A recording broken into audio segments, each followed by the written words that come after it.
मागील 4 दिवसांपासून विश्रांती घेतलेल्या पावसाची पालघर जिल्ह्यामध्ये पुन्हा एकदा हजेरी। सध्या कोसळत असलेला पाऊस हा भाताच्या पिकासाठी पोषक आहे। पावसाचा जोर आणखी वाढला तर पिकांना धोका निर्माण होण्याची शक्यता आहे।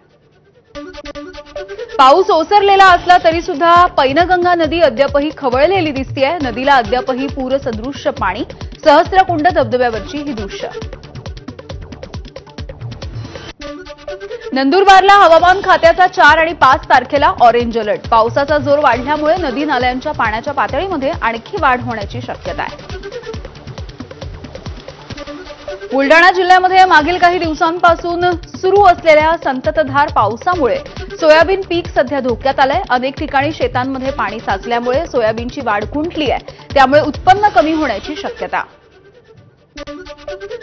वर्ध्याचे खासदार अमर काळे यांच्याकडून शेतकऱ्यांच्या बांधावरती जाऊन नुकसानीची पाहणी। जिल्हाधिकारी आणि तहसीलदारांसोबत फोनवरून चर्चा करत तातडीने कार्यवाही करण्याच्या सूचना। वाशिम जिल्ह्यामध्ये सतत बरसत असलेल्या पावसामुळे जिल्ह्यामधील नदी नाले ओसंडून वाहत आहेत, तर अनेक ठिकाणी धबधबे सुद्धा प्रवाहित झाले। मानोरा तालुक्यामधला रतनवाडी प्रकल्प सध्या ओव्हरफ्लो झालाय।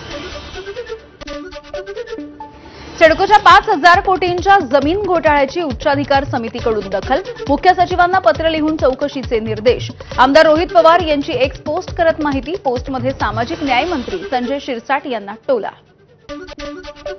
चंद्रपूरमध्ये ओबीसी कार्यकर्त्यांकडून मराठा आरक्षणाच्या जीआरची होळी। सरकारनं जीआर रद्द करावा, ओबीसी आंदोलकांची मागणी। अन्यथा राष्ट्रीय ओबीसी आयोगाचे अध्यक्ष हंसराज अहिर यांना राज्यामध्ये फिरू न देण्याचा इशारा।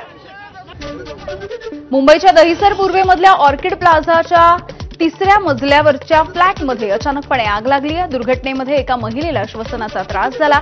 अग्निशमन दलाकडून आगीवरती नियंत्रण।